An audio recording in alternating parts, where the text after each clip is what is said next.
Están viendo la diapositiva, ¿cierto? La primera. Sí, doctor. Ok, la primera pantalla, la primera diapositiva. Y después sí, pues, ok.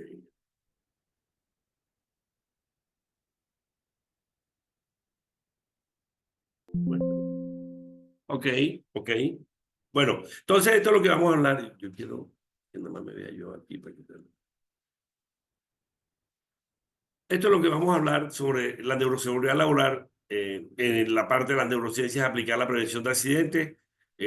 Yo soy médico, pero todos estos proyectos que he trabajado durante más de 30 años, lo he trabajado con ingenieros, después se fueron uniendo ya la otra parte de psicología, la neuropsicóloga, los profesionales de seguridad y bueno, y todas las diferentes profesiones que están haciendo especialidad en Colombia, en Latinoamérica y por qué no en Iberoamérica. Soy consultor, autor e investigador. Voy a presentar las investigaciones que hemos hecho y por qué nosotros sacamos todos estos postulados y por qué tenemos nuestros 10 libros de neurociencias.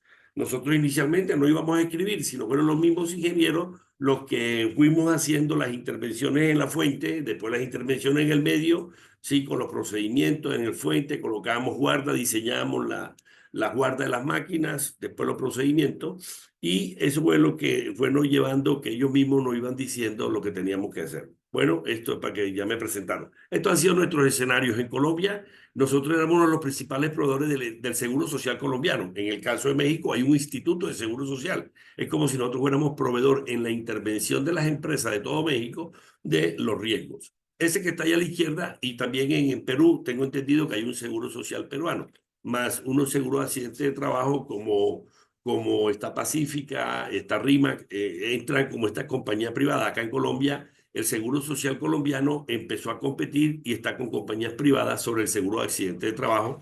Y en Colombia el seguro se llama Positiva, ARL. Ese soy yo. Ahí ustedes me ven al lado izquierdo hablando con más de 100 personas. Ellos son jefes de seguridad, gerente de seguridad, gerente de recursos humanos, jefe de producción, gerente de producción. Y ahí están las diferentes actividades que nosotros interveníamos en el Seguro Social. En ese entonces, estoy hablando hace más de 20 años, fuimos a atender un cúmulo de más de 25.000 empresas, más nosotros estamos constituidos como una empresa de consultoría privada, más esas empresas privadas. Y ahí lo que hacíamos nosotros hace muchos años era cómo se diseñaban los sistemas y cómo se llevaban. Esas son las diferentes actividades que nosotros intervenimos. Ahí está un sector madera, esa es una máquina de canteadora, pero teníamos máquinas como operadoras circulares, de sierra circular, sierra sin fin. Interveníamos también construcción, que es uno de los sectores que más accidentalidad tiene junto con el de minería y el sector transporte. Entonces interveníamos los riesgos del sector de construcción. Y estas minas que ustedes ven son minas ubicadas acá en Antioquia, que son minas de oro, materiales preciosos, que tenemos acá bastante desarrollo en la parte del sector minero en cuanto a la exploración de minas subterráneas. Entonces ahí ustedes, bueno, este que observan acá, eh, él es un gurú de la seguridad basada en comportamiento. Él no es médico, él es ingeniero. Nos conocimos en Bogotá en el 2014. Estuvo dictando una conferencia en seguridad basada en comportamiento. Y él es Terry McSween, tiene un libro en seguridad basada en valores. Él quería conocer nuestras investigaciones porque nosotros obviamente entramos al cerebro de la persona, que es un circuito eléctrico, y ellos manejan más que todo comportamiento, observaciones de comportamiento. Ahí nos conocimos y es uno de los líderes que está en sede en Chicago, Estados Unidos, y ha intervenido empresas a través de su modelo. Entonces nos queda un reto, un avance. Ahí está un cyborg que es el futuro, y tenemos unos retos, unos avances y tendencias. ¿Cuál es el reto? Cada 15 segundos, datos de la Organización Internacional del Trabajo, se mata un trabajador. Y hay 157 accidentes de trabajo cada 15 segundos, dato de la OIT del año 2019. ¿Cuántos muertos habían en ese entonces? 2.7 millones de muertos al año. 2.7 millones. Actualmente estamos sobrepasando los 3 millones de muertos al año. O sea que tenemos más de 6.000 muertos por día a nivel mundial. Y en Colombia, ¿cómo estamos nosotros? Aproximadamente nosotros podemos tener, bueno, eso hace que a nivel mundial haya 317 accidentes de trabajo, millones, 317 millones. Imagínense, México tiene 120 millones, podría ser 3 ciudades, 3 países de México produciendo lecciones de accidentes o enfermedades al año. Y el reto que nos queda, por lo menos acá en Colombia, es que nosotros tenemos aproximadamente entre 600 a 650 muertos al año. Cada minuto tenemos un accidente de trabajo, llegamos alrededor de 650 a 700 mil accidentes de trabajo. cada minuto. Y ahora mismo las estadísticas de seguridad vial nos arrojó 8.300 muertos en siniestros viales, tanto por accidente de trabajo como por no accidente de trabajo. Y las otras estadísticas que les di es por accidente de trabajo. Los 600 muertos nosotros al año es una población de 11, 12 millones afiliada a la seguridad social. No estamos hablando de los muertos de la población informal, que es el vendedor ambulante que vende en un semáforo o que está en la calle. Esa es una población que produce económicamente activa, pero ahí no están los registros y eso en Colombia son más o menos 10 millones de población informal trabajando diariamente durante 8, 10, 12 horas. Ese es el reto. Entonces, ¿cuál es el avance? El avance es que nosotros podemos mapear el cerebro. Eso que está ahí es un cyborg y esto se llama redes neuronales, que es el cerebro del robot. Entonces, ¿qué es lo que está haciendo a nivel mundial las tendencias y cuáles son los avances? Que yo, como ese cerebro humano biológicamente son neuronas y esas neuronas están conectadas, aquí por favor se me ve, están conectadas, esta es una neurona, aquí está, con su cabecita que es el núcleo, ¿sí? Y se conecta con la otra neurona, aquí tenemos dos neuronas y esas neuronas lo que hacen son disparar eléctricamente porque el cerebro de nosotros es una masa eléctrica. Entonces, el avance que tenemos es que ya hoy en día, yo a cada uno de ustedes puedo mapearle su cerebro. Están en México, están en Perú, están en Arequipa, están en Guadalajara, están en Campeche, están en el Golfo de México, que tuve ocasión de estar el año pasado en el Golfo de México mirando los procesos offshore de toda la procesa de petróleo mexicano y de los contratistas. Yo puedo mapear el cerebro de esa persona que está en plataforma offshore o de esa persona que está manejando el buque donde tiene 300 mecánicos y electromecánicos soldadores que están haciendo el mantenimiento en plataforma de esos offshore. Yo puedo mapear el cerebro. Eso es lo que tenemos el avance y a través de registros eléctricos, como vamos a ver ahora en un video lo que estamos haciendo, yo puedo saber qué trabajador está deprimido, qué trabajador puede manejar un avión con 300 pasajeros o qué trabajador se tiene que quedar en tierra porque no puede manejar o un guaco. Ese es el avance que tenemos. Entre a la página de Elon Musk, a propósito, en Estados Unidos, es el que está organizando todo el gobierno de Trump en la eficiencia gubernativa.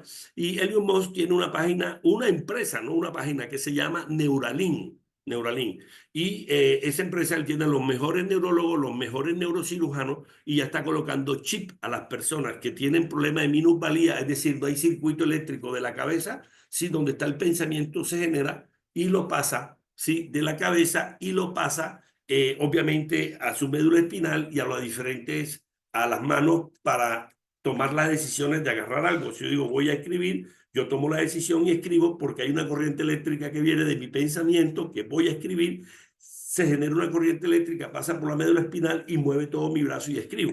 Entonces Elon Musk, el que es un físico matemático, él dijo, pero yo entonces, si esto es un circuito eléctrico, un globo eléctrico, yo le pongo un chip eléctrico, lo llevo a un PC, a un computador, y llevo ese circuito eléctrico y del computador puedo mandar a un robot de la mano de ese trabajador y mover la mano robótica. Y eso es lo que está haciendo Neuralink. Él nos va a sorprender en los próximos 5 años.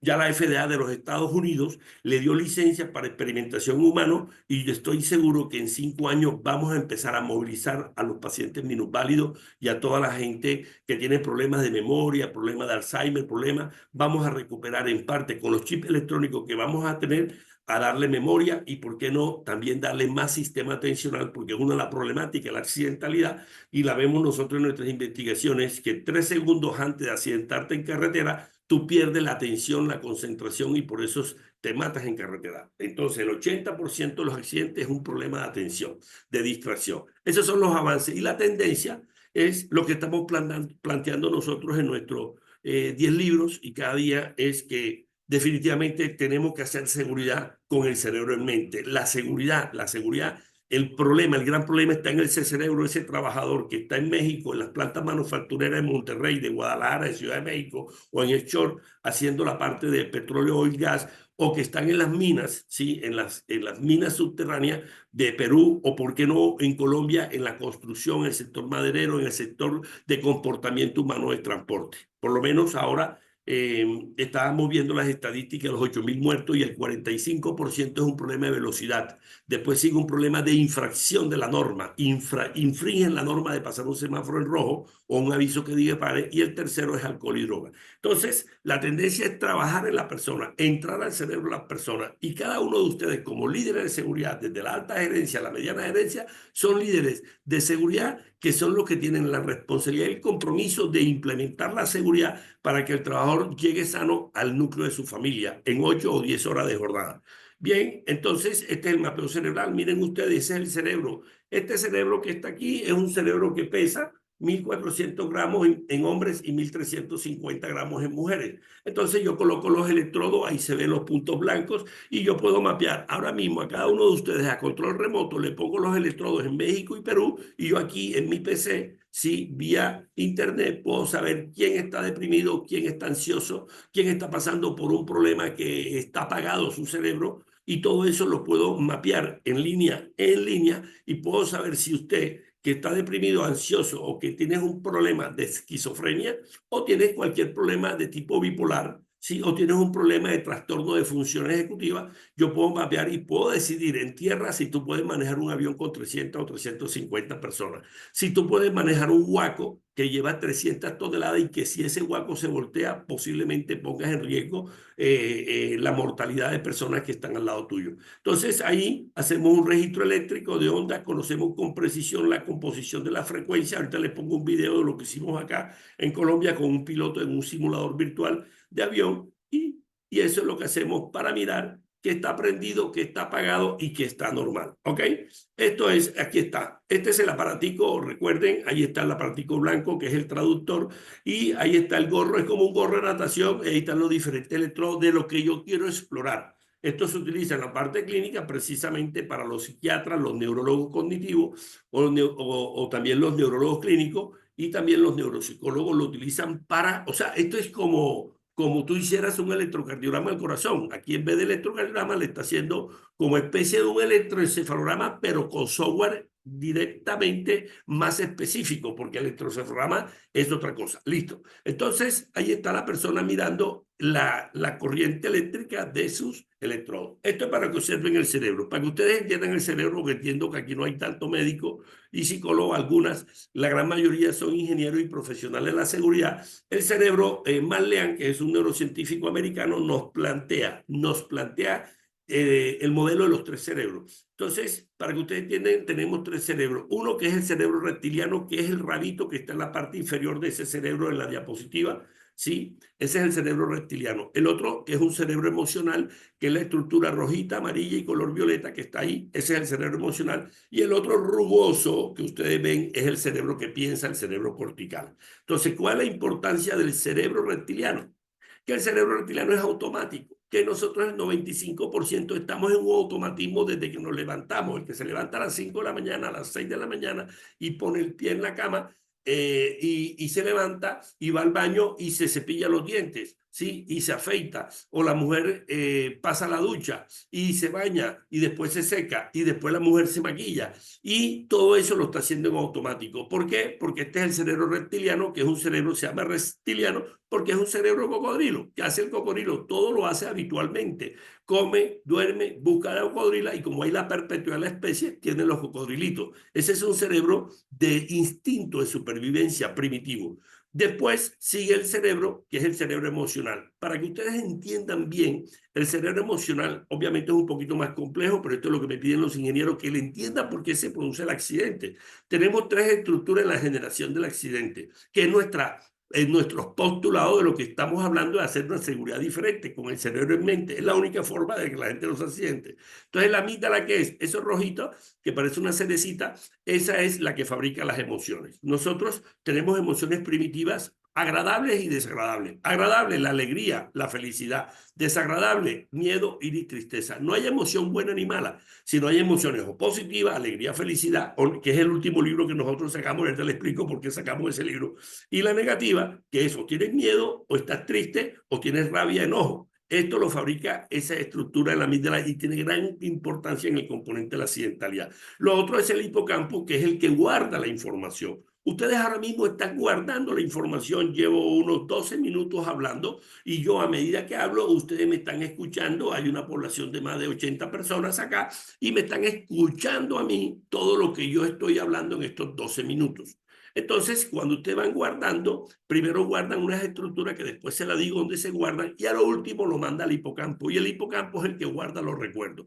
Quiere decir que ustedes los recuerdos que tienen desde su infancia, cuando tenían 5, 6, 7, 8 años, está guardado en esa estructura del hipocampo. Y la otra estructura negrita, que es una bolita, un puntico, se llama el núcleo accumbens. ¿Qué es el núcleo accumbens? Es donde se encuentra el sistema de la recompensa y ahí se encuentra una bodega, es una bodega, en ese caso que es una bodega, que guarda la dopamina, que es uno de los principales neurotransmisores que para nosotros tiene génesis en que se accidenta o no se accidenta. Entonces la dopamina es el neurotransmisor del placer, de la recompensa, de la motivación. Si yo digo, bueno, a partir de mañana vamos a establecer nuestros objetivos y cada uno de ustedes me tiene que decir un objetivo en el mes de febrero, ese objetivo lo trazas, lo escribes y después te tienes que motivar para hacer ese objetivo. Ejemplo, quiero que en el mes de febrero de 10 accidentes bajemos a 9, bajemos a 8. Te motivas, en ese momento la de la motivación tiene que haber dopamina. Ya, el núcleo accumbens es el que guarda la dopamina.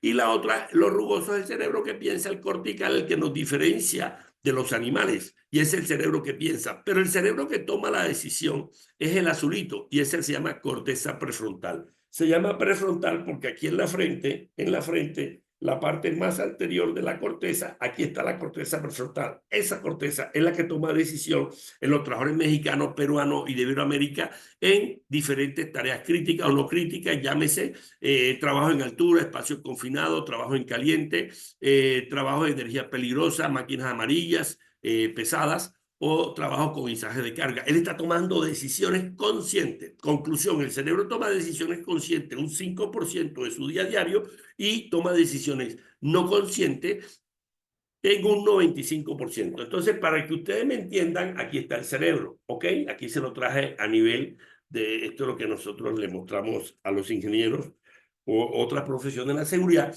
Entonces, miren ustedes aquí, esto que está aquí, el rabito, este es el cerebro automático. El 95% estamos en hábitos automáticos. Cuando vamos al baño, nos ponemos los zapatos, nos colocamos la camisa, cogemos la moto, cogemos el carro y llegamos a la empresa de México, Perú o Colombia. Listo, este es automático. Si yo abro aquí el cerebro, esto para que me vean, ahí están dos huevitos. Esos que están ahí, dos huevitos, esos dos huevitos que ustedes ven, ese es el cerebro emocional. Ahí está la amígdala, el hipocampo, y ahí está la bodega de dopamina, que es el núcleo accumbens. Y si yo lo tapo aquí, obviamente, porque esto es a nivel académico, para que ustedes me entiendan, entonces aquí este es el cerebro que piensa, pero la parte frontal es esta parte de acá adelante. Esta es la parte frontal la que está y esta es la que toma decisiones. Y ahí es donde decimos que están las funciones ejecutivas superiores. Y las funciones ejecutivas superiores fue lo último que se descubrió y ya le vamos a hablar al final de qué son las funciones ejecutivas. Bueno, ya entendiéndome el cerebro reptiliano, el cerebro emocional, el cerebro cortical, que es el que piensa y nos diferencia de los animales, pasemos ahora sí a ver cómo organiza la información ese trabajador mexicano, peruano, colombiano. Organizamos esa información. Ahora mismo a usted le está llegando un cúmulo de información. Entra y nosotros a esta información que le está entregando el doctor Butrón, a usted le dan un significado. Desde el momento en que están en su casa, en su oficina o están manejando el carro, me están viendo. Ustedes organizan esa información, le dan un significado. ¿Cómo reciben la información mía? Me están viendo en el computador con la parte visual, primer órgano de los sentidos. Me están escuchando con la parte auditiva, segundo órgano de sentido. Están oliendo la atmósfera donde están ustedes en México, Perú, Colombia. Esa es la parte sensorial del olfato. El gusto, yo ahora mismo me estaba tomando un cafecito, bueno, por aquí se me dio, y tomando aquí un té, ¿cierto? Yo estoy tomando un té, aquí está, y es la parte gustativa, y me estoy tomando un café colombiano, ¿sí? Muy rico, y esta es la parte gustativa que yo tengo de mis sensaciones que tengo ahora en este momento, ¿sí? Y la parte táctil. Yo ahora mismo estoy manejando todo mi computador mostrando el cerebro, tengo mi parte táctil. Entonces estos 5 sentidos son sistemas sensoriales externos que el trabajador está recibiendo para saber en las condiciones de trabajo donde está trabajando. Entonces cuando viene esa información, ¿qué hago yo? La guardo la información, la paso a mi sistema eléctrico y digo, ahora mismo estoy escuchando y voy a la realidad de las cosas. Y digo, estoy escuchando al doctor Butrón, lo estoy viendo en pantalla y me está dando una información que si yo estoy motivado a la información la guardo inicialmente y después lo digo yo dónde se guarda en memoria de trabajo. Sí, pero yo estoy recibiendo mi información con En sistemas pocas sensoriales palabras, para que me externos. comprendas un poquito Pero más, también es que vas a tenemos estudiar unos como si estuvieras en México Por favor, silencien hay un micrófono abierto. Y también tenemos sistemas sensoriales internos. Yo ahora mismo estoy sentado en una silla ergonómica y este sistema se llama sistema de propiocepción. Y mis vísceras es el sistema interoceptivo. O sea, ahora mismo tengo mis vísceras. Se dice que el intestino es el segundo cerebro porque ahí se encuentran neuronas. Entonces, el intestino, el estómago, los riñones, el vaso, el páncreas, son sistemas de órganos y ahí se encuentran también sensores para ver la parte interna como sistema sensorial y cómo tú puedes ya con los sistemas sensoriales externos, los 5 órganos, más los 2 internos, que es la postura que tienes y cómo están tus articulaciones, la propia sección, coges ya toda la información y le das un significado a la realidad y dices, estoy viendo al doctor Butrón. Listo. Nuestras investigaciones, ¿qué nos dicen? Estas son las 7 investigaciones básicas que hemos dado porque lo que nosotros queríamos es mostrar algo diferente y por eso llevamos más de 20 años haciendo investigación. La primera investigación que hicimos, escogimos más de 1000 accidentes mortales y graves acá en Colombia en el periodo de 2000 al 2015 y los mismos ingenieros investigamos la causalidad del accidente. ¿Y qué nos dimos cuenta? Que el 96% de esos accidentes había un error humano. Y el error humano es una decisión que toma el cerebro a nivel consciente o a nivel no consciente, ¿cierto? Entonces ahí nos dimos cuenta que el acto inmediato como causa básica inmediata, el 96% era un error humano. ¿Qué nos dio la investigación? Un error es no prestar atención, sistema atencional, corteza prefrontal, donde está la atención a las condiciones del piso y las vecindades. Otro, no parar los equipos que están energizados. Otro, error en la conducción, ¿sí?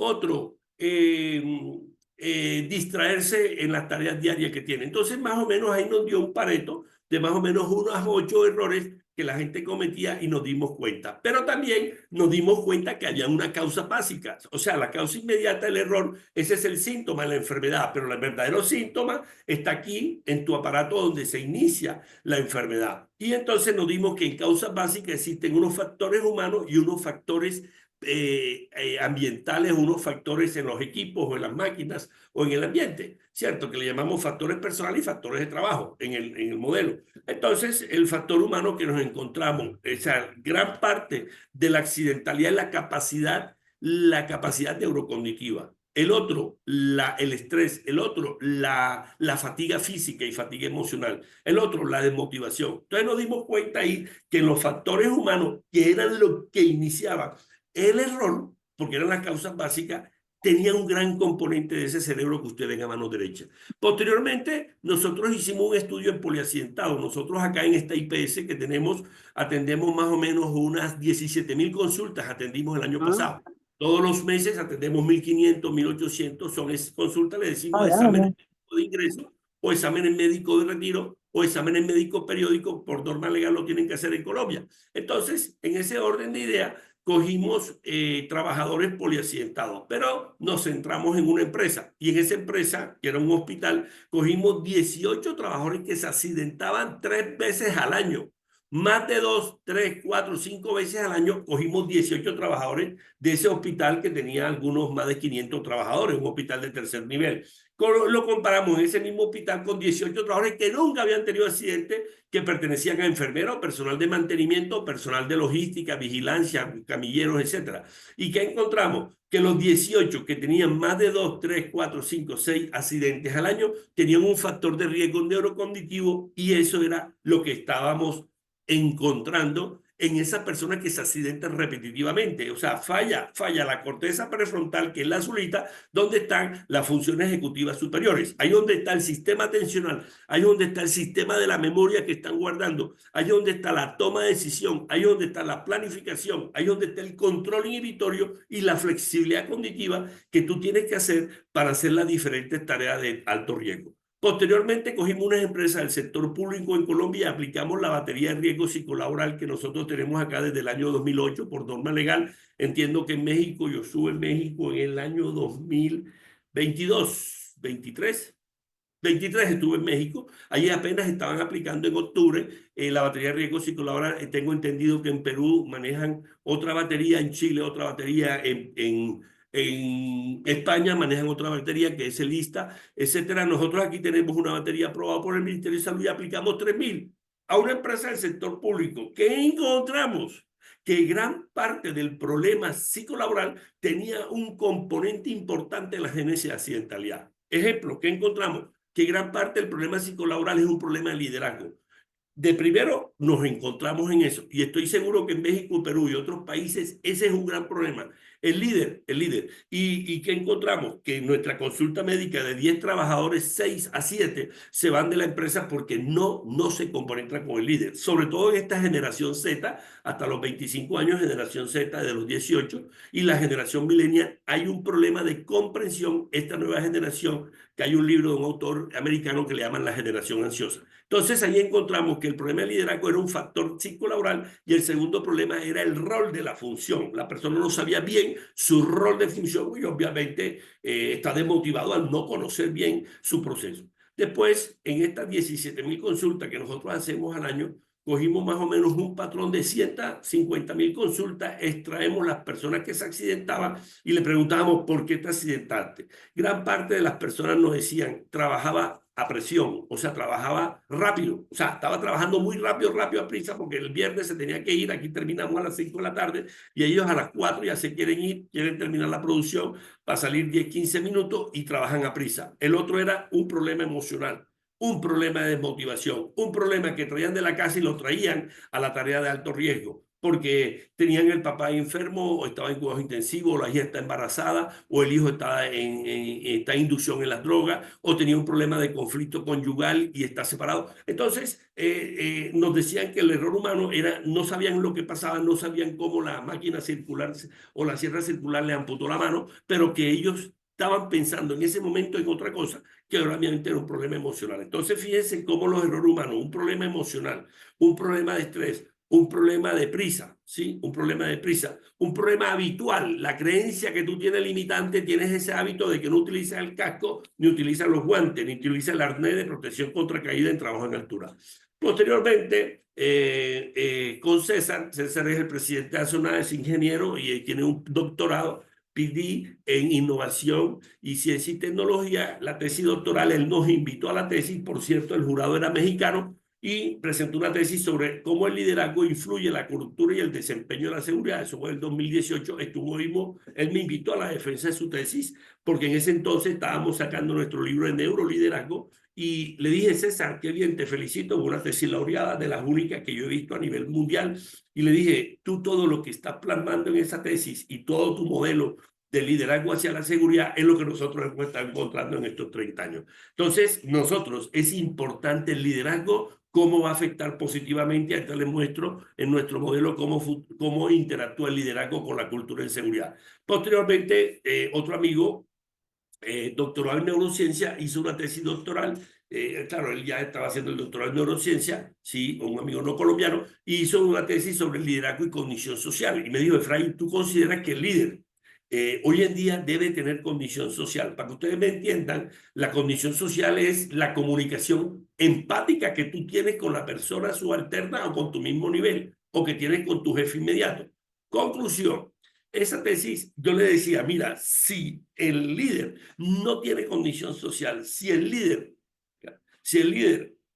no empatiza con su equipo de trabajo, no empatiza con su equipo primario o su equipo de mismo nivel, no empatiza con su jefe, que es la alta gerencia, y él es un jefe, un coordinador, difícilmente va a desarrollar un proceso de liderazgo. Entonces necesitamos líderes actualmente, sobre todo en post-pandemia, post-COVID, con líderes con condición social, con empatía cognitiva, más no empatía afectiva, porque empatía tiene otro concepto. Empatía no es colocarte los zapatos del otro, como muchas veces nos los vendieron hace muchos años, sino que la empatía tiene diferentes tipos de definiciones. Hay empatía cognitiva, que ese es el que necesita el líder. La empatía afectiva no la necesita el líder. Y quizás el último estudio que nosotros estuvimos en España en el año 2020, ya casi nos coge la pandemia, allá nos hicieron unas condecoraciones que ustedes ven allá al fondo, de las diferentes condecoraciones que nos han dado en España, en México, en Chile, en República Dominicana, en Costa Rica, en los países que hemos atendido. hicimos una conferencia y nos cogió la pandemia. Eso fue en el 2020, en marzo. Logramos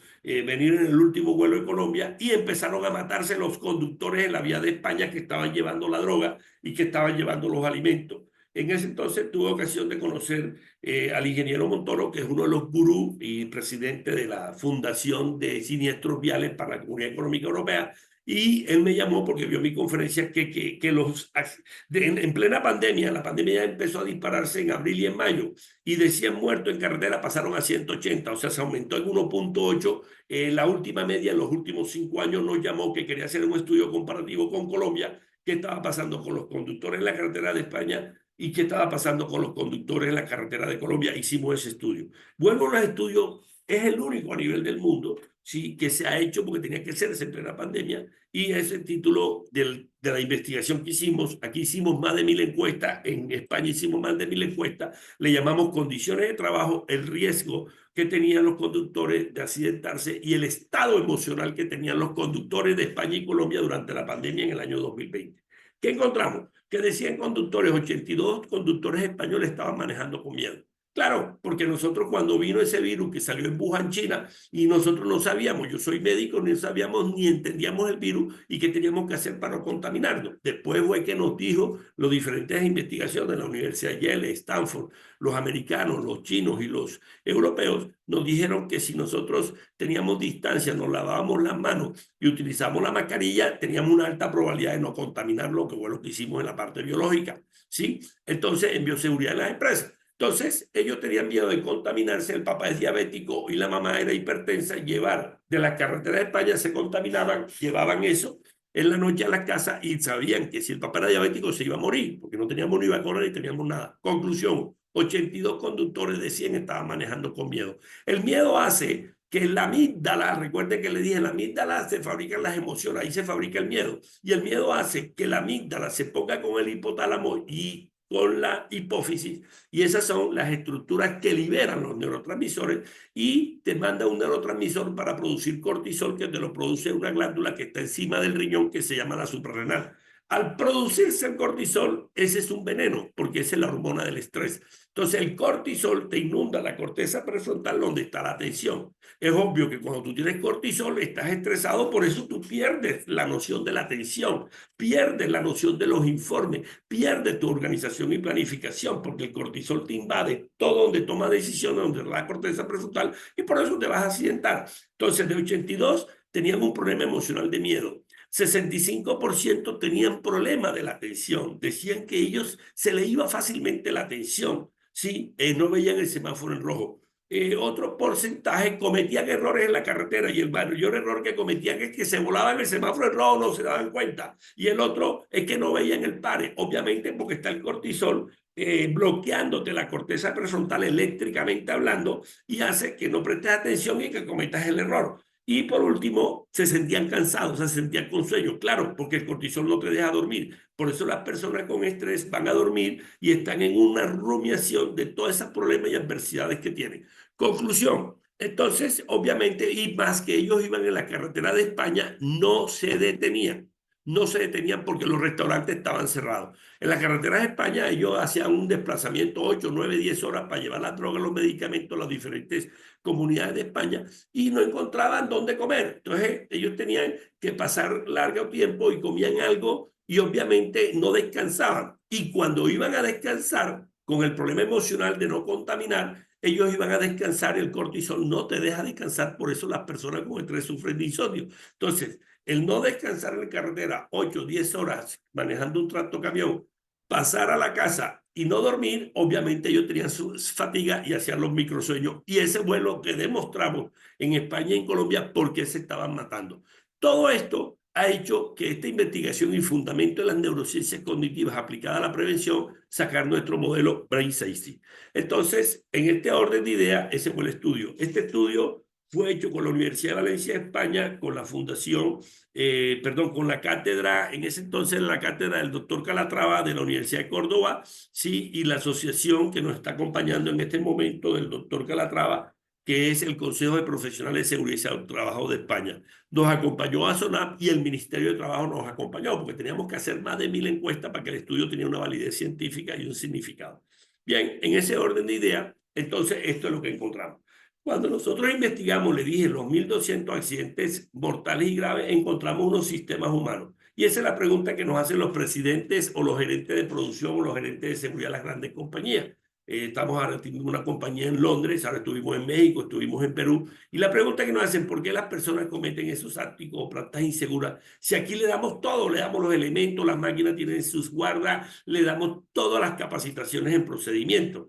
Y entonces le decía, es que el problema está acá. El 65% es un problema de competencia neurocognitiva. El 30% es un problema de memoria, no guarda la información porque no hay emoción. Conclusión, les digo a los presidentes, a los directores, el 95% es un problema de cerebro-mente en el sistema humano. Solamente un 5% es un problema somático. Es decir, un problema somático es, tengo una hernia discal, no puedo levantar carga de más de 20 kilos o un bulto de cemento que pesa 50 kilos acá en Colombia. Entonces no puedo levantar carga porque tengo un problema somático, una hernia orgánicamente en la L4 y L5. Ese es un problema somático.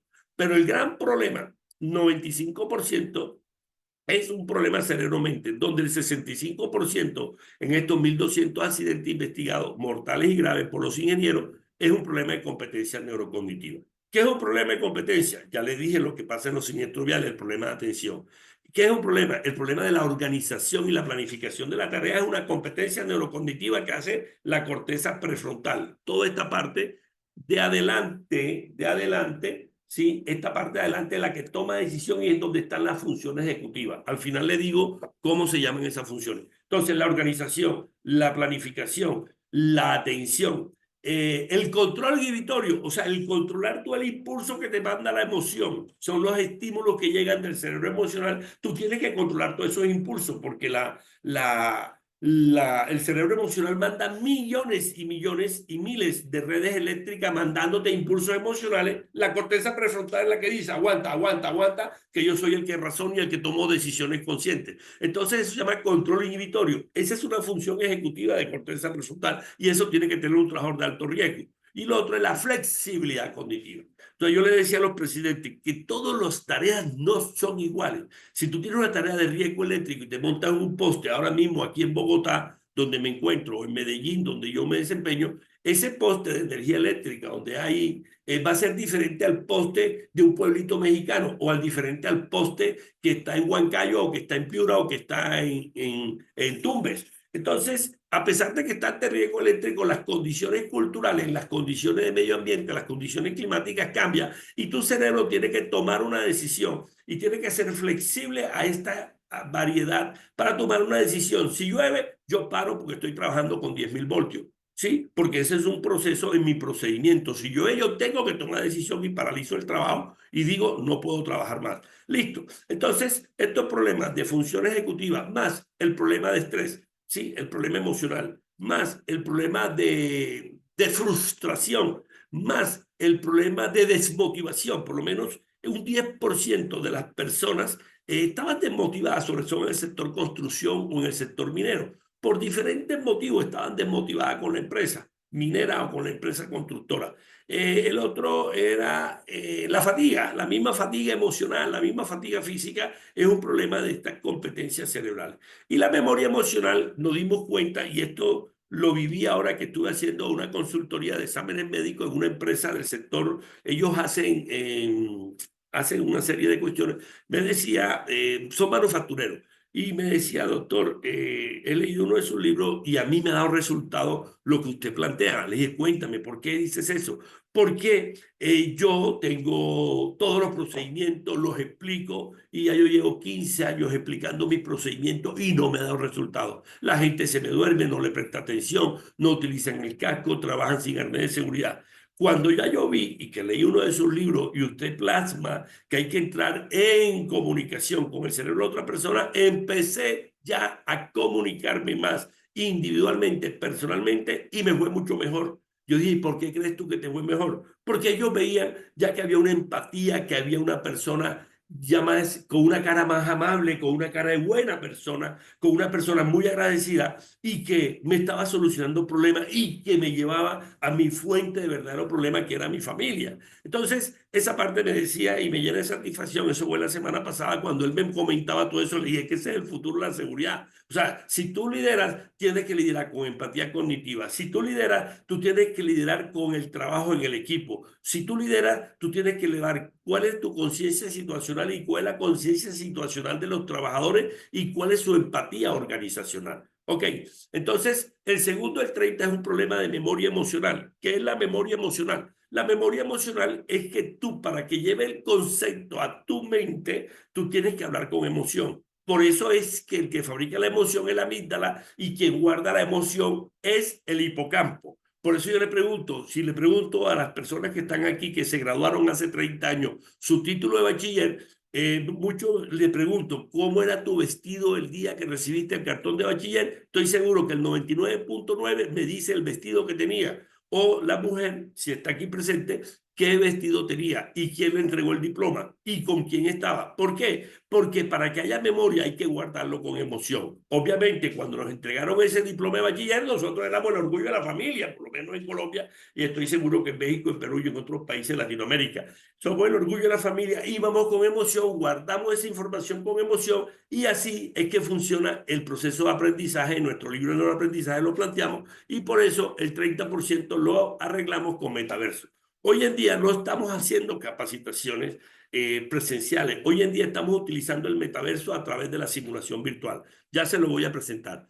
Estos son los sistemas técnicos. El 20% es un problema de ingeniería, de control en la máquina. El 30% es un problema de tarea y el 50% es un problema de neuroliderazgo con el cerebro en mente. Las personas no sabemos liderar y eso es lo que nosotros transmitimos en nuestro modelo, transmitimos en nuestra conferencia, que el proceso de liderazgo es un proceso transversal al liderazgo de la organización. Y estos eran los errores humanos en los 1.200 accidentes. 60% se mataban o tenían accidentes graves, se distraían. La atención, lo que yo les decía, el 80%, 3 segundos antes de matarse en carretera, pierden la atención en siniestros viales. El 30% omiten un paso. Si yo tengo 5 pasos para hacer el riesgo eléctrico, uno es bloquear, otro es verificar tensión, otro es candadeo, etcétera, y otro es señalizar y demarcación, son 5 reglas de oro. Si hago 4 y no hago candadeo y bloqueo, lo más probable es que me retorne la corriente eléctrica de la subestación y me cogen los 10.000 voltios. Entonces, el problema de omisión es un problema de error humano y el problema visoespacial es la parte propioceptiva. ¿Dónde estoy yo? ¿Estoy debajo de la torre en grúa? ¿Estoy bien situado? ¿Dónde está mi mano? Mi mano está en la línea roja, línea de juego, y eso es lo que tenemos en los errores humanos en nuestras investigaciones. Conclusión, nuestro modelo dice, nosotros percibimos, estamos percibiendo nuestros peligros, pensamos de acuerdo a nuestras creencias, a nuestros valores, pensamos cómo vamos a procesar ese riesgo de trabajo en altura o espacio confinado. Generamos emociones, o sea, todo pensamiento va a generar una emoción que es tu actitud que tienes en ese momento en la tarea crítica. Cuando pensamos, tenemos emociones y percibimos, eso está debajo de ese iceberg que es el cerebro. Eso está intrínsecamente metido en nuestros circuitos eléctricos. Y lo que vemos afuera, lo que observamos, es la observación de comportamiento. Por eso Terry McSween nos quería conocer, porque lo que maneja Terry McSween son los modelos de seguridad basada en comportamiento que hay en México, en Chile, y en Perú, y en España, y en Colombia. Son modelos de seguridad que yo observo el comportamiento, pero no estoy viendo internamente cómo están las neuronas, estas neuronas eléctricas, no la estoy viendo, ¿cierto? Estas neuronas eléctricas no la estoy viendo. Entonces eso es lo que hace la neurociencia y la neuroseguridad. Vemos las neuronas, vemos todas esas emociones y pensamientos por debajo. Y eso es lo que es el mapeo. Obviamente muchos me dicen, doctor, entonces nosotros necesitamos hacer mapeo eléctrico. No necesariamente hay que hacer mapeo. Nosotros tenemos otras estrategias para ir aplicando dentro de la estrategia neurocognitiva en la prevención de accidentalidad. Bueno, entonces este es el modelo. Entonces, una emoción, de acuerdo a cómo nos emocionamos, nos comportamos. Y ese comportamiento te lleva a un desempeño, si te accidenta o no te accidenta. Listo, ya entendido eso, aquí percibimos. Entonces nosotros recibimos la realidad de la información de los sensores externos, tacto, olfato, audio y visual. Percibimos sentido, pero hay 3 variables que hacen que percibamos el riesgo. Uno es la creencia. ¿Qué creencia tengo yo hacia la seguridad? ¿Me limita o me potencia? No, es que la Virgen de Guadalupe me protege y yo cada año voy a la Basílica de Guadalupe en Ciudad de México. o no, la Virgen del Carmen protege y yo todos los 16 de julio la Virgen del Carmen, y eso hace que yo no utilice mi elemento porque mi creencia religiosa que me limita hace que yo lo utilice porque la Virgen me protege. Lo otro es el SARA, que es el sistema atencional que está en el cerebro reptiliano, y el SARA es tu alerta que tienes que tener, y esa alerta se llama sistema atencional automático. Y el otro, el estado de ánimo. El estado de ánimo es una parte importante que eso depende de tu personalidad, de tu actitud, de tu motivación, de tu flow. Es lo que llamamos el flow. Eso lo dice Mijaíl, un neuropsicólogo, creo que de ascendencia rusa. Y Mijaíl nos habla del estado flow, que es el estado que tú fluyes en esa tarea de alto riesgo. Depende también tu estado de ánimo de los neurotransmisores. Entonces ya le dije, hay un neurotransmisor que es veneno, que es el del accidente, que es el cortisol. Y 3 neurotransmisores que necesitamos en una tarea bien hecha, que es la tarea crítica, que es la dopamina, que es el neurotransmisor del placer, el que inicia la actividad con motivación. La serotonina, que es la del logro, que es la que llamamos el neurotransmisor o la hormona de la felicidad. Y la oxitocina, que es el de la empatía, el del abrazo, el de la presencia física. Por eso es que nosotros decimos que tenemos que liberar oxitocina en los trabajadores. Y el único remedio que podemos tener para liderar es el líder que sepa liderar el equipo, él es generador de oxitocina. Cuando tenemos estos 3 variables, estado de ánimo, creencia y eso, la persona entra en un modo automático y nosotros en ese modo automático estamos en simpático o parasimpático. El simpático activa y el parasimpático inhibe. Si ahora mismo digo, bueno, aquí hay más de 100 personas, salgan corriendo porque en su casa hay humo, en ese momento entra el sistema de activación de atención, de alerta automática y salen corriendo porque yo doy la orden. ¿Qué hace ahí? El sistema simpático, cuando recibe la orden mía, procesa la información y el corazón empieza a bombear sangre. ¿Para qué? Para que lleguen sangre a los músculos y sean los músculos los que salgamos, y el pulmón empieza a bombearle sangre al pulmón para oxigenar más porque necesitamos oxígeno para salir corriendo de las viviendas donde estamos o si estamos en las empresas. Ese es el sistema simpático en automático. Eso, o sea que en el sistema simpático se liberan moléculas y están las moléculas que son las sensaciones que nosotros tenemos ante la amenaza o la alerta de que se está incendiando su casa. Pero ese es el 95%. El 5% tenemos problemas, adversidades o tenemos situaciones, dificultades que nosotros en la tarea crítica que tenemos que resolver y ahí innovamos. Ese es cuando tomamos decisión, cuando somos flexibles del cerebro cognitivamente hablando y paramos el trabajo porque estamos trabajando con 10.000 voltios y empieza a llover. Ese es el 5%. Bueno, para ir terminando, vamos a presentarle estos videos. Aquí está. Este soy yo en nuestros equipos de metaverso. Ese es un montacarga. ¿Y qué estamos haciendo? Inteligencia áptica. Áptica es todo lo que es táctil, se llama áptico. Y ahí están los ingenieros que desarrollan el hardware y software con nuestra narrativa que le damos, planteando toda una simulación como si estuviéramos en un montacarga. Con eso vamos a resolver el 30% de la accidentalidad que le dije que es memoria emocional. Entonces ahí lo que hacemos es un proceso de neuroplasticidad. O sea, lo que hacemos es lo siguiente: mandamos corriente eléctrica en neurona a neurona y esa corriente eléctrica es la que va generando el aprendizaje. La persona, simulamos, le mandamos estímulos auditivos, estímulos visuales, estímulos táctil. Miren que ese soy yo cogiendo el montacarga y eso es lo que llamamos neuroplasticidad mediante. ¿Qué estamos haciendo? Una terapia cognitiva, mandando información al cerebro, él procesando toda esa información con sus sensores externos, con sus sensores internos y entregando una realidad para que él aprenda, primero, a manejar el montacarga y segundo, los riesgos, y le ponemos todos los diferentes riesgos. Y eso es lo que hacemos con los síntomas. Porque se vea por un lado. O sea, viendo el video. Entonces, cuando estás girando, si el volante no está como en el centro, por así decirlo, él va a tratar de coger la dirección que le estás dando. Ahí estamos manejando. Lo que podrías cambiar a marcha pues normal y tratar de acercarte por un lado de las canchas, poder levantar. Por eso aquí se me está yendo por un lado. Entonces, ¿qué tengo que hacer? Frena y poner por marcha hacia adelante. Bueno, aquí este es otro simulador. Así como ese es un simulador de montacarga, este es un simulador de tractocamión. Ella es Chechi, ella no sabe a manejar tractocamión. La montamos en este simulador y observen lo que pasa. Ella ya aprende a manejar. En un momento, observen lo que le pasa a ella.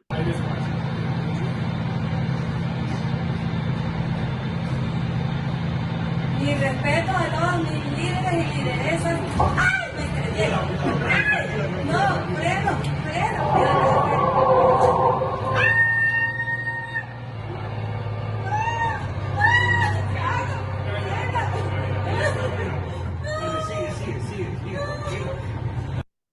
Bueno, ¿qué pasó con Chechi? Chechi en ese momento ella se desconcentra, iba tan emocionada, mucha dopamina, que en esa emoción ella comete un error que es mandar un mensaje por WhatsApp, un audio a su amiga que ya había aprendido a manejar tanto camión de 25 toneladas. En ese momento el foco atencional se pierde, o sea, la corteza prefrontal pierde la atención y en esa pérdida de 5 segundos avanzó 80 metros y invade el carril del otro, se estrella y ella se mata, siente. Entonces, ese es el problema de memoria emocional.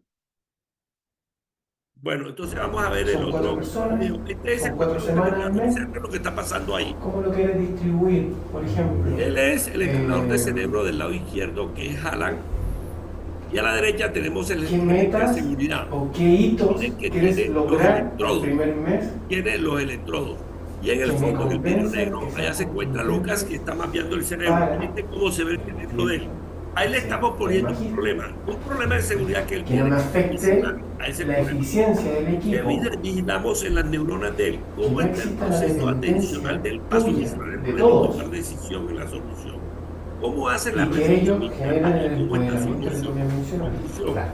El ¿Cómo lo ves? ¿Cómo no está dice eso? atención Pero meditación. mira, ahí, Aquí está, sí te doy no. Cardia, igual tengo una pequeña confusión Y porque el me fondo había violeta señalado y al el principio rojito que son las el emociones. tema de la Entonces flexibilidad conmigo nosotros no era con un 3 problema, variables era más un podemos tema saber si del tema del empoderamiento del esa equipo. persona Bien. que es Claro, gerente de seguridad o gerente de que un poco es producción importante tiene separar, habilidades dado que igual voy a estar de 8 a 4 y para media. liderar No y obstante, resolver más problemas. allá del tema Tiene magíster y todo, habilidades que creo que hay un para consenso liderar y por lo equipos. cual te agradezco. Bueno, entonces eso es lo que nosotros estamos haciendo con la alta gerencia, colocando esos electrodos. Muchos no quieren que le coloquen el electrodo, les da miedo, pero ellos ven eso como una invasión a su cerebro y muchos dicen, no, no, deme otro algo que no sea invasivo a mi cerebro y entregamos otras evaluaciones neurocognitivas de talla internacional que nosotros tenemos. Observen esto es un simulador, este es un simulador virtual, este es un piloto que se va a graduar, le faltan 2 meses para graduarse y está con la instructora y le colocamos los electrodos. En ese momento le apagamos el motor, le decimos a la instructora apagar el motor para saber cómo toma decisión la corteza prefrontal a nivel consciente y observen lo que pasa. Aquí tenemos un piloto. Ahí estoy hablando para España en un congreso.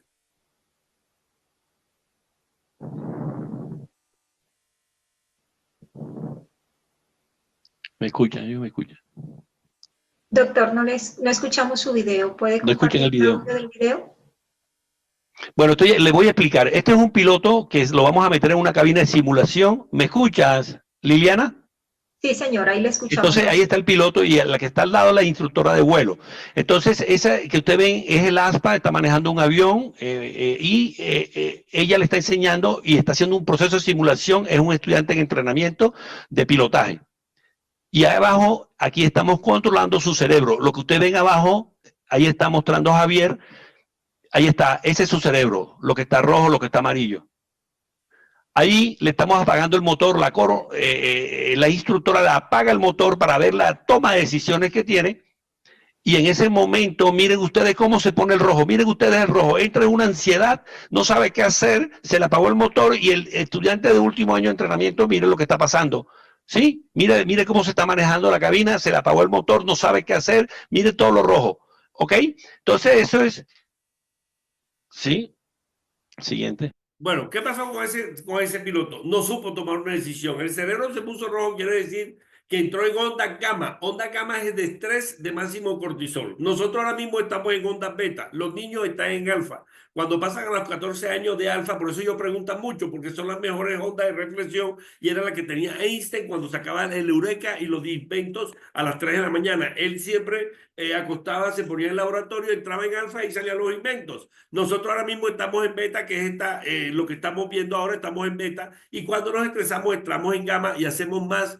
Nosotros lo que hacemos es medir las circunvoluciones por unidad de tiempo y cuando estamos a más de 30 revoluciones estamos en gamma. ¿Qué hicimos con él? Le apagamos el motor y él no supo que le íbamos a apagar el motor, obviamente le decimos para ver qué decisión tomaba y entró en ansiedad. Obviamente sube el cortisol, invade la corteza prefrontal y no puede tomar decisiones. Ok, ya hemos visto por qué las personas estresadas no rinden cognitivamente, no rinden en la organización y tienen problemas de comunicación y tienen problemas con su jefe, ¿ok?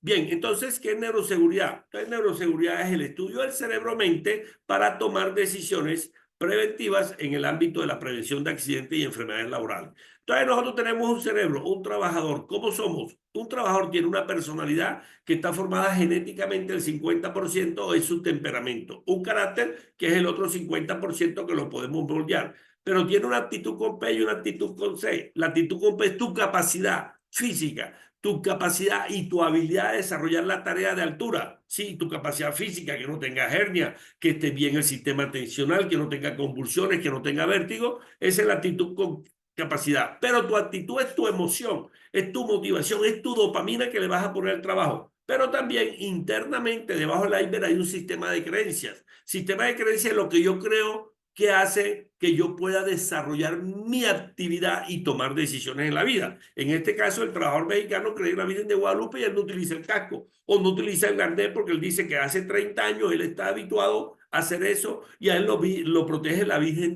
de Guadalupe y no utiliza el protección contra caídas, no utiliza los guantes porque él dice que lleva 40 años y nunca se ha matado. Y los valores, cuando esa creencia le das un valor. Entonces, cuando tenemos actitudes con C, creencias y valores, tenemos la identidad de la persona.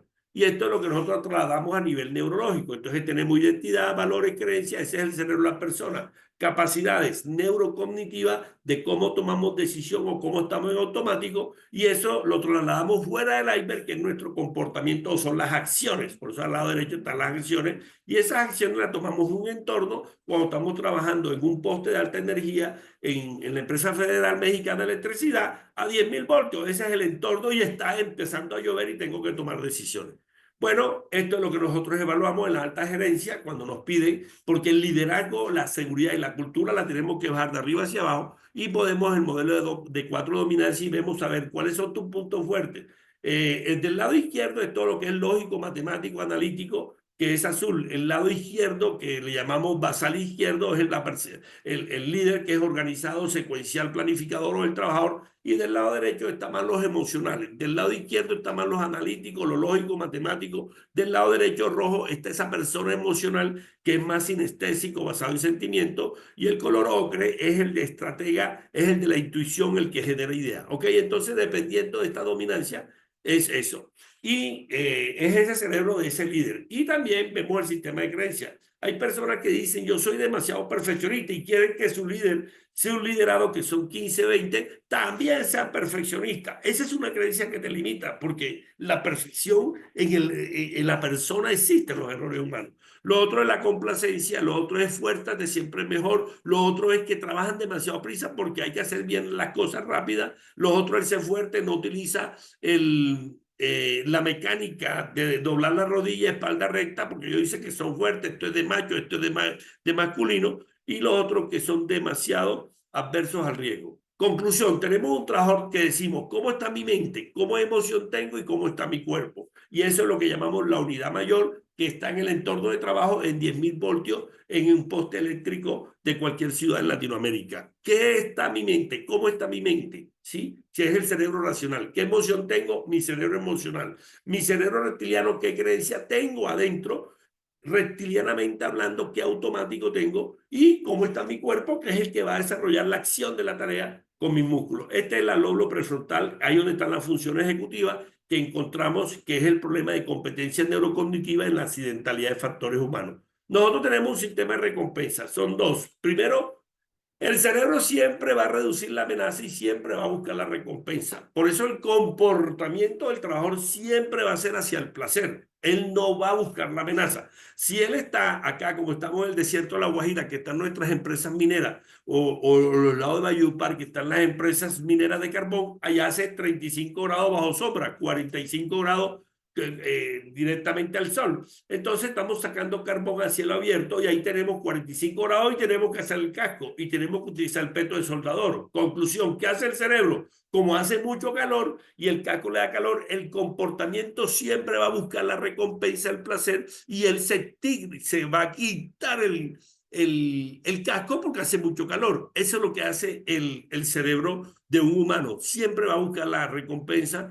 y inhibe la amenaza. Entonces tenemos conciencia, cambio y transformación. ¿Qué es conciencia? El estado de conocimiento del trabajador, que incluye sus creencias y sus valores, y él interpreta la realidad. ¿Pero qué es el cambio? Es la manera diferente de hacer las cosas, de accionar lo que hacemos ahora, el comportamiento, ese es el cambio. ¿Pero qué es la transformación? De la alta gerencia, la mediana gerencia y los trabajadores de piso con los supervisores. Es una manera distinta del ser, implica cambios, un nivel más profundo de su estructura de valores, de su estructura de creencias, que conforman el modelo mental de esa persona y de la empresa. Este es nuestro modelo.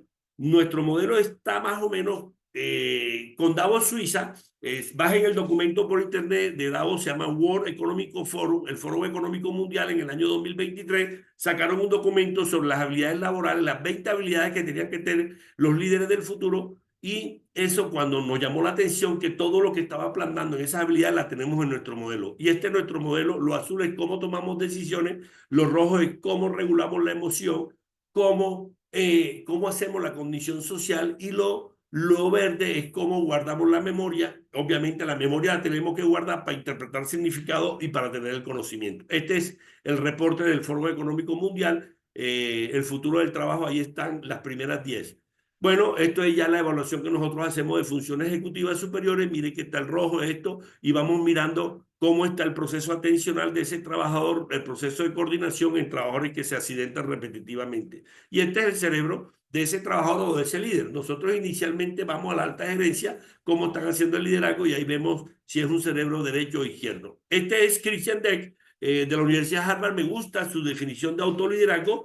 Él dice que el autoliderazgo es un proceso a través del cual las personas se influencian a sí mismas para lograr la autodirección y la automotivación necesarias para el desempeño y comportarse. Conclusión, el cerebro es social. Sí, el cerebro es social. Por eso la pandemia se nos volvió mental. Del 7% de ansiedad y depresión pasamos al 32%. Todos los días vemos pacientes, y de 10 pacientes de Z, generación Z, uno me ha dicho: doctor, no sirvo para nada, me retiro de la empresa, soy un desastre y he tenido idea de suicidarme porque no sé a qué vine a este mundo, no tengo propósito, no sé para dónde voy, mis papás se separaron, me dejaron solo. Este es el modelo bidimensional, la teoría de Hauser, que es lo que nosotros estamos planteando a nivel mundial. Y le dije, no hay emoción positiva, emoción buena o negativa. Entonces trazamos un eje de la sequía: emoción agradable, felicidad, que es el último libro que sacamos por todos los problemas de ansiedad, y le tenemos que explicar a la persona dónde está la felicidad personal y dónde está la felicidad corporativa para evitar la ansiedad, depresión y todos los trastornos bipolares. Entonces tenemos emociones agradables, felicidad; desagradable, miedo y de tristeza. Y se activa la neurona con la corriente eléctrica. Se activa la neurona con la corriente eléctrica, y eso lo vemos en el papeo. O la activa mucho: estoy nervioso, estoy activado, estoy estresado, como estuvo el piloto que entró en ansiedad porque el cortisol está demasiado activado. O se apaga, se duerme, como sucedió con los trabajadores de España que se dormían en la carretera y tenían los microsueños porque se desactiva la corriente eléctrica, la arousal, y se deprime. Ok, este es el foco de atención y concentración explicado de una forma. Conclusión, la teoría, para terminar, nos quedan 3 minutos. La teoría para terminar es la teoría del modelo Brain Safety, es la teoría de Arousal. O sea, el componente emocional juega un papel importante. Si usted ve en el eje de la sequía y dice nivel Arousal, entonces hay un estado de rendimiento neurocognitivo óptimo para tareas críticas o no críticas. Ese rendimiento óptimo tenemos que tener dopamina. Si en el eje de la distribución normal se tira hacia la derecha, genera estrés.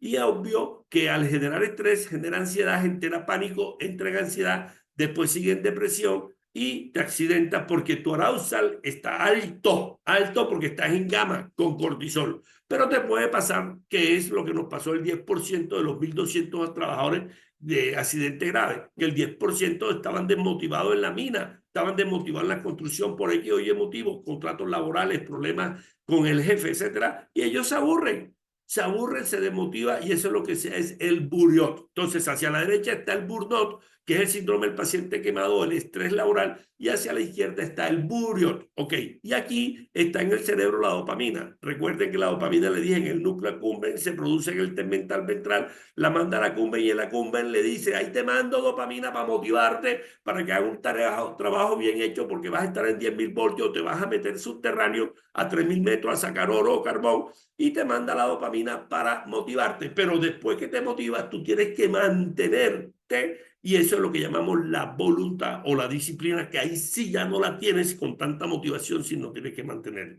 Estos son los cambios. Esto es el cerebro. Un trabajador de tarea de alto riesgo o no crítica tiene que creer en ti, tienes que querer, yo quiero y practicar.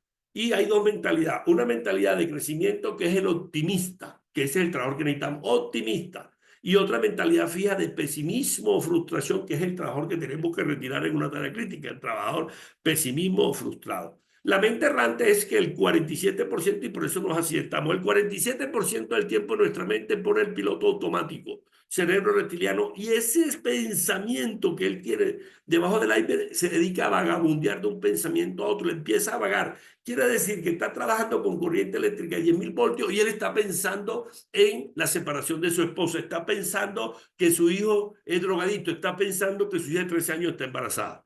Bueno, entonces esta es la fórmula del cerebro productivo. Aquí vemos ya en el modelo Brain Safety cómo maduramos la cultura con el cerebro en mente y cómo lideramos. Entonces, a medida que nosotros miren la flecha a la derecha, vamos liderando en los rojitos hacia la derecha, vamos pasando de un cerebro reptiliano, después de un cerebro límbico, después de un cerebro cortical, y ahí es donde está la conciencia del riesgo. Después funciones ejecutivas, que es todos los procesos, y la condición social, que es la parte empática. Es la única forma de tener cultura. Conclusión: para tener cultura en seguridad, tú tienes que tener una cultura emocional. Y las emociones son datos que tú, como líder, recibes cuando observas el comportamiento. La forma gestual de cómo está el hombro, cómo está la mano, cómo está la prosodia, la voz, tú te das cuenta si el trabajador está desmotivado, si está en ansiedad, si está en estrés. Inmediatamente tiene que sacar la tarea crítica y empezar a hablar con él qué está pasando en su neurona.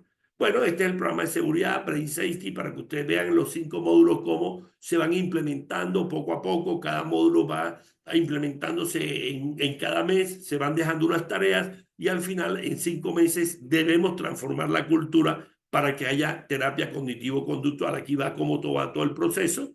La seguridad es una batalla de decisiones para prevenir los accidentes. ¿Qué es cultura de seguridad? ¿Qué es el de los liderazgos? Todo eso está en nuestros libros. Ahí está, que es la motivación. La motivación es pura dopamina, es la activación neuronal. Bueno, estos son los diferentes reconocimientos que hemos tenido en España, en México, en Perú, en Venezuela. Esta es mi esposa, ella es colombo-italiana, también en Italia nos hizo un reconocimiento, y en Colombia con la Policía Nacional y los otros países por los aportes. Aquí están las funciones ejecutivas. Estas son las funciones ejecutivas, que es una organización, que es una planificación de tareas, que es cómo tomas tú, cuál es la memoria de trabajo, dónde guarda la información inicial, cómo son los errores, cómo la intencionalidad, cómo es el procesamiento afectivo, cómo es el proceso automático que hace la amígdala y que hace la corteza prefrontal para aguantar esa emoción. ¿Ok?